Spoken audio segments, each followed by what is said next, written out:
Hey there guys, I just want to talk to you about wires. So before I start, I work in a scrapyard and wires have been done to death on YouTube, so here goes another video.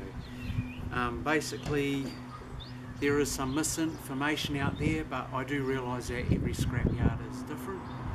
And first off, I'd like to start with what I like to use around the yard is my tool pouch, and as you can see there, probably some of my favourite tools would be these things here, nice and sharp, good for cutting those big wires, and these side cutters here. They may be old, probably older than I am, but man, damn, they are good.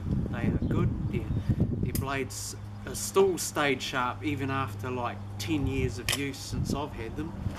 And the other favourite tool of a scrappy would have to be your trusty magnet. I've lost my rope that used to hang off the end of it, so a piece of wire will suffice.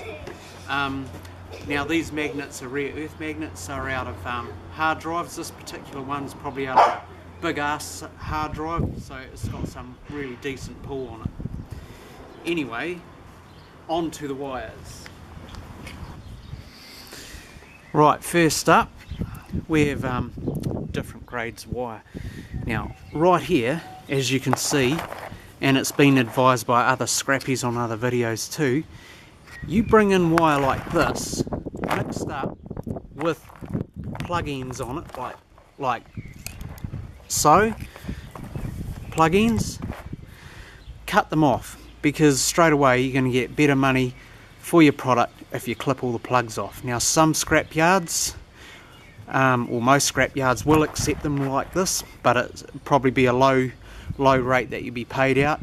And also some scrapyards will also pay for your plug-ins as mixed plugs, and some will even grade plugs to different, grades, but not every scrapyard's the same. So first up, what you want to do is, if I can hold the camera steady, is clip your plugs off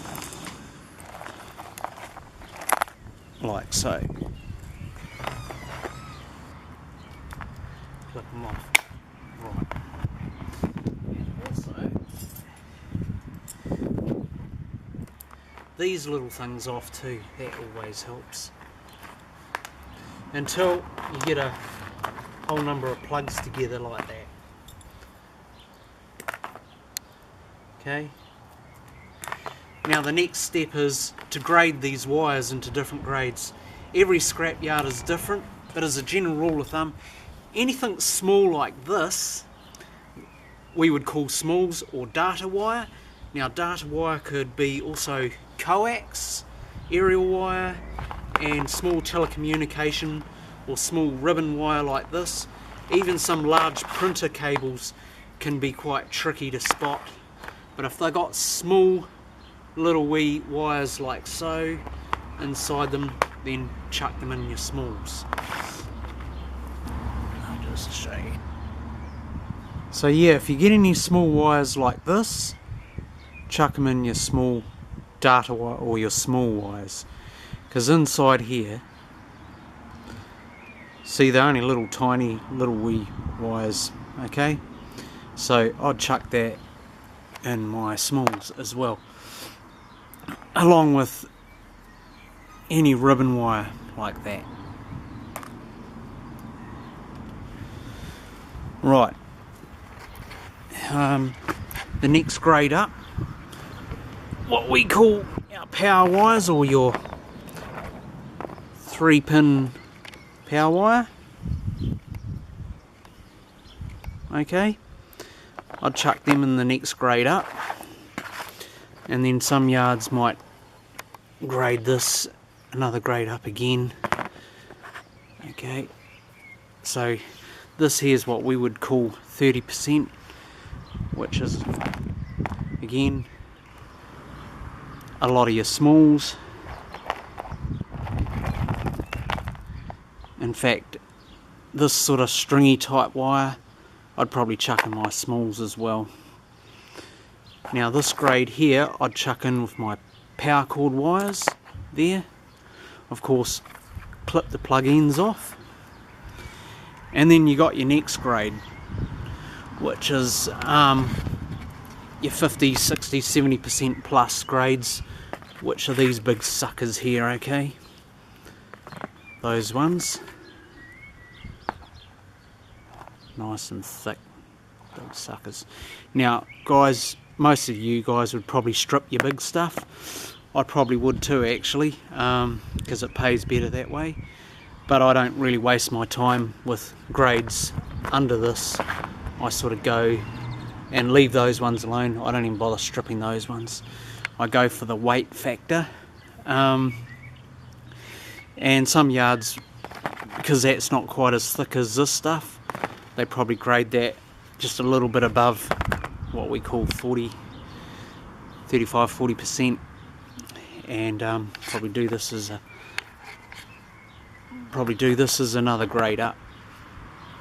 Personally we don't at our yard. We just chuck it in with that, and just get paid out as one price as the 60% plus, what we call it. Another thing to watch out for, that in another video one of our colleagues talked about tinned wire in his scrapyard, said this TV stuff. You know, I've got some TV stuff here. Here we go. Here's some TV stuff, and here's another type of TV stuff. The big thick copper wire. But don't mistake this wire for copper, because some people might tell you this is tinned copper, but it's not. And how can we check this? Well, check it with actual tinned copper. Here's some actual tinned copper. Now, I've snipped the end on this earlier, and I don't know if you can see that very well because it's getting dark here. Probably not. No.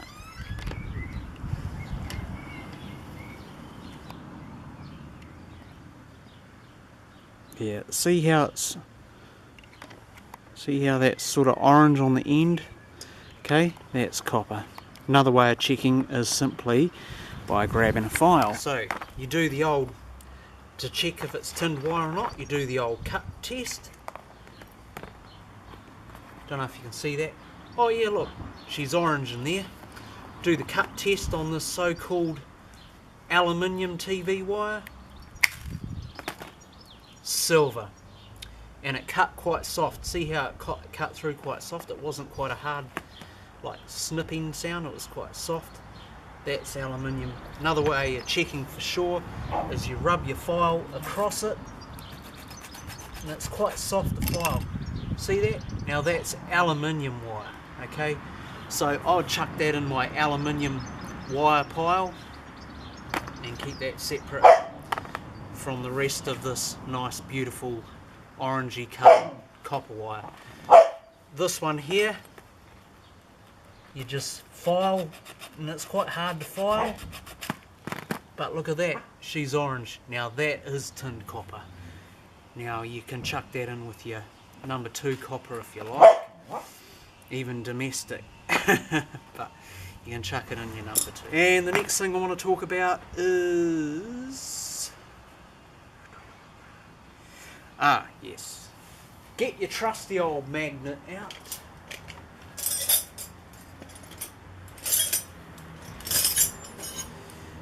You know how I was talking to you about aerial wires or coax? You chuck in your data. Check again, because some of this stuff is magnetic. So you've got to watch that, okay? Some yards have a separate price for this stuff, so ask first, okay? And if they do, you probably don't want to mix that up with your small wires, but some yards not worried. They'll just chuck it in with their smalls, okay? But like I said before, every yard is different. Anyway, cheers all.